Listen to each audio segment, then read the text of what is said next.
What's up guys, it's James here, and in today's video, I'm gonna talk to you about 5 things you absolutely have to know to invest profitably in Airbnbs. Now these are gonna be my top 5 tips for investing in Airbnbs profitably, making the best return on your investment possible. Now, if you do, as a reminder, if you want to start investing in properties for short-term rental, you want to start buying properties for Airbnb and make an incredible return on investment, like I've talked about in some of these different videos, you want to learn how to do that, then just click the link down below to schedule a quick 15-minute chat with me completely free. I'd love to talk more about it with you because I am actually going to be working with a really small group of people over the next 6 months here, helping them to learn how to invest profitably into short-term rental properties. So if that's something you're interested in, you want to do it as profitably as possible, and not make any mistakes along the way, then I highly recommend you click the link down below, schedule a quick 15-minute chat with me, and I'd love to discuss it further with you. Now, that being said, let's dive right into it. Let's start talking about my top 5 tips for investing profitably in short-term rental properties. Now, bear in mind, this is not an exhaustive list of every single thing you need to do. Obviously, that takes a lot more, but this is my top 5 tips for you. Now, tip number 1 is that the best ROI, the best return on investment is always going to come from what I call arbitrage properties. Now, that is not meaning rental arbitrage, okay? So big flag on the play. I'm not talking about rental arbitrage in this video, meaning I'm not talking about renting a property and then flipping it onto Airbnb. As a lot of you guys know who watch this content, I'm not a big fan of that model for a number of different reasons. What I'm talking about here is actually buying the property and having it on Airbnb. But arbitrage is a word that means essentially just you're buying something that's undervalued. You're buying low, selling high. That's where you're taking advantage of an arbitrage, a spread. Now, there tends to be some really good, what I call arbitrage opportunities on investing in real estate as well. And I'll give you an example of a property that we just recently bought. If you've watched some of my other videos, you would have seen some of the breakdowns on that property. And the reason I say that property is sort of an arbitrage opportunity is because it was less valuable to the remainder of the buyers in that market than it was to us looking to do it on Airbnb. Distinctly so. So there was a lot more value in it to us as an Airbnb than there was to a typical buyer for a number of reasons. Now, I'll break that down. I'll kind of shed some more practical light on that so you can get what I mean. So this property is a property in cottage country. Naturally, a lot of people from the city want to buy cottages right now, and they want 2 things more than anything.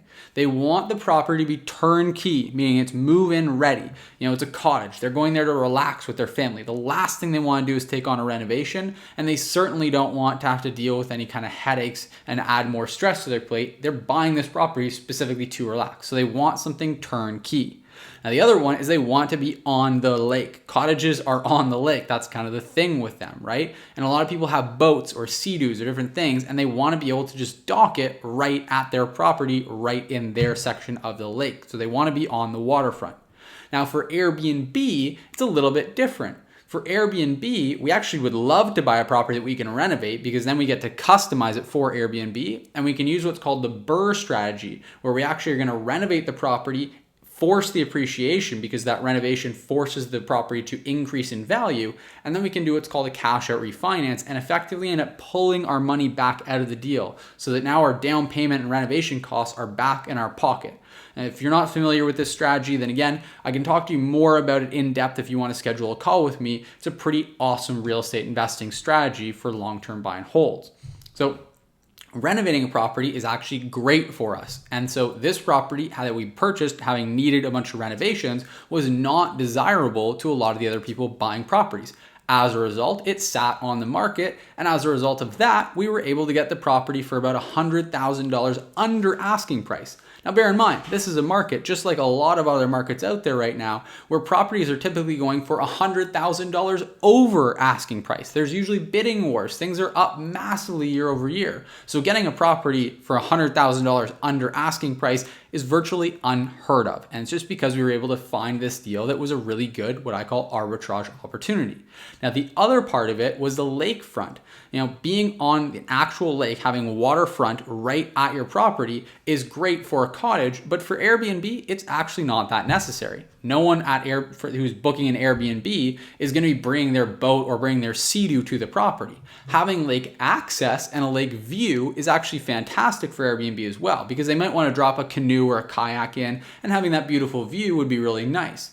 Now, this property is really great because it has lake access, it's got a lake view, but it's not technically on the lakefront. It's actually right across the road from the lakefront, and the property on the other side of the road that is on the lakefront is too small to ever be built on. So there's never going to be any building obstructing our view of the waterfront. We can always access it with a canoe or a kayak. We're just not technically on the waterfront. Now, the advantage of that is that we get to pay a lot less of a premium for that waterfront property. Our property taxes are lower because being on waterfront, your property taxes are naturally a bit higher. And so we get to save some money there, save some money on the purchase price, and still have an awesome property for Airbnb.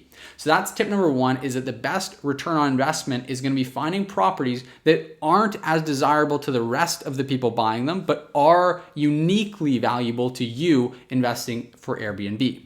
Now, tip number two is that data is your friend. You need to be able to understand data, manipulate the data, understand how to run projections for a property. You cannot buy on a whim. I've seen too many people do this. And yes, sure, it can work out if you just invest on your gut instinct. Maybe once, maybe twice you'll get lucky and it'll work out. But inevitably, as you start to keep going, you're gonna run into issues with that model where you're gonna end upside down on some properties. It's not gonna go your way, or worse, you're gonna do that on the first property and you're gonna completely set yourself back financially for their whole investing potential. Especially early on when you're just getting started, it's so crucial that those first couple of deals are not just winners, but they're knock out of the park winners, because that's gonna really slow down your timeline to complete financial independence and financial freedom, which is ultimately the goal for a lot of us. And so if you can invest right on the first one, then you're going to really you're going to really speed up that timeline and shorten that timeline to getting to financial independence and financial freedom. So understand data, have the right tools to be able to use that data and run projections. Like I said, this property is a property that we projected and we ran analysis on, and I knew that as a worst case scenario, it would be generating $50,000 over the course of the year, and that even then it would still be generating a 278% total ROI when you factor in the cash flow, the equity, and the appreciation. So I knew it was a winner no matter what. Now, unsurprisingly, it did a lot better than that worst case projection, and we're trending closer towards $100,000 and $120,000 for the year. So that means that it's going to generate about $50,000 to $70,000 in cash flow. That means one property can virtually make us financially independent. So it does make a big difference to have that data and run those numbers.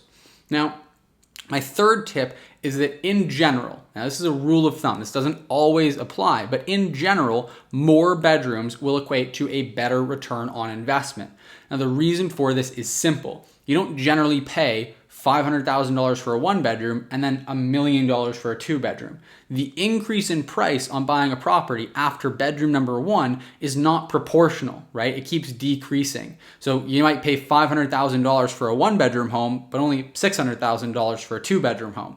But your revenue can almost double on Airbnb by having that additional bedroom. Again, that's not always the case, but you want to really look at the numbers and see what the case is, because for this property that we've got, it's a 6-bedroom property. We actually bought it as a 3-bedroom, renovated the basement and added 3 more bedrooms. So now it's a 6-bedroom property. Now, being that it's a 6-bedroom property, it has some really great advantages. In the high season, it means that we can really drastically increase the prices. We book people for as much as $1,200 and $1,300 per night on this property. That's because we allow guests of up to 10 people. We allow groups of up to 10 people. That means that $1,200 a night is $120 per person, which is the cost of a cheap motel. It's a lot more reasonable, so you can justify those higher prices. The other big advantage is that in the down season, when there isn't as much demand, we can cater to the entire spectrum of demand. We can host a group of 2, we can host a group of 4, we can host a group of 8, we can host a group of 10. If you have a 2-bedroom property, then you can only host groups of 1, 2, 3, or 4 people. For us, with a 6-bedroom property, we can host groups of 1, 2, 3, 4, 5, 6, all the way up to 10, sometimes even 12 people. So that's a really great advantage as well, is that you just have access to more of the available demand in the low season. So it's a lot easier to keep that property booked and performing well all throughout the year. Now, tip number 4 is to renovate and furnish with the guest in mind. You really want to have the guest in mind, have the ideal avatar guest who's coming to your property in mind all throughout the renovation and furnishing process. This will lead you to make some really high impact, high ROI decisions if you do it properly. For example, we had the guest in mind. We really understood exactly what this guest would be looking for. And so we spent a couple $100s on just getting some board games and some yard games for guests to play, like cornhole, like spike ball. We had some board game. We have Catan, Ticket to Ride, these silly little things. All in, that costs us a few $100s to add to the property. We added a ping pong table for another couple $100s. For $400, we made a little movie theater in the basement with a projector and a nice surround sound system. Now, all in, let's say we spent maybe $1,000 to $2,000 on all that stuff.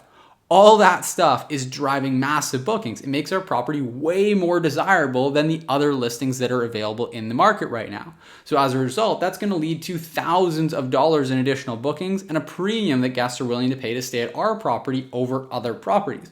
So those little things are going to yield a massive ROI simply because we did those things with the guest in mind. Now, a bigger ticket example of this is adding a hot tub and a sauna, which we added because we know that the downtime is the winter time, and that's going to make our property stand out and be more appealing to guests in the winter time. It's something that very few listings in the area have, so it makes us really stand out against the competition. Now, my last tip number 5, is to make sure you do not underestimate the power of a successful launch. You need to make sure that you launch effectively. Now, for all my tips on how to do that, check out my last video that I just posted. I walk through all the different steps I have, all the different tips I have for ensuring that you have a successful launch. But it's really, really important that if you're going to be investing in short-term rental properties, you understand just how important the launch is so that your property, after doing all this work, finding the right property, getting it all set up properly, you want to make sure it actually performs really, really well long-term. And a big part of that comes down to launching the property successfully. So you want to make sure you do that and don't skip over that or rush that process at all. In our case, we waited an extra 4 or 5 days to launch it properly. We had to wait for the photographer to get the photos back to us, and it more than paid off because, as I talked about in that other video, we generated over $35,000 in initial bookings just in the first 48 hours. That's propelled us to being able to book now over $65,000 for just the next 3 months alone, when our initial worst case scenario projections were just $50,000 for the year. So we've now exceeded that in just 3 months. Now, that a big part of that also has to do with the launch. So I highly recommend that you check out that other video as well and just understand the importance of a successful launch on Airbnb. Now, again, I hope this video has been really valuable to you. If you do want to get more involved, you want to actually buy your first property for short-term rental in the next 12 months here, get it up and running profitably, then I highly recommend you click the link down below to schedule a quick 15-minute call with me. I'd love to talk to you more about your goals and see how we can help you to achieve them.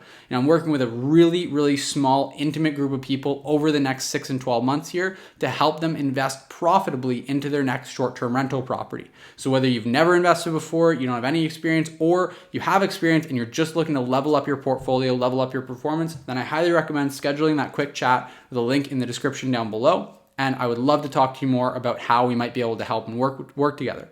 Also, if you are interested in managing other people's properties on Airbnb, then we've got a free training link down below in the description as well. So I highly recommend checking that out as well. And then lastly, if you did like this video, if you got value from it, if you enjoy it, if you just like me and want to help me and want to support me, I would really, really appreciate if you just took a quick second and just press that like button. Take a quick minute, use your cursor, go over there, find the like button, click it, click it. Just make sure it's clicked. Click that like button. It really, really does help me out a lot. It really helps to improve this channel. It helps us to grow the channel. So I'd really, really appreciate if you do that. And then also just make sure that you subscribe if you're not already. I don't know what you're doing sleeping on that subscribe button. Make sure that you're subscribed so you can stay up to date. We post 2 new videos every single week, and I try to make them high impact, high value for you guys. So if you want more of that, you want to stay in touch, you want to stay up to date with the videos, then just make sure that you are subscribed to the channel. And I will see you in the next video.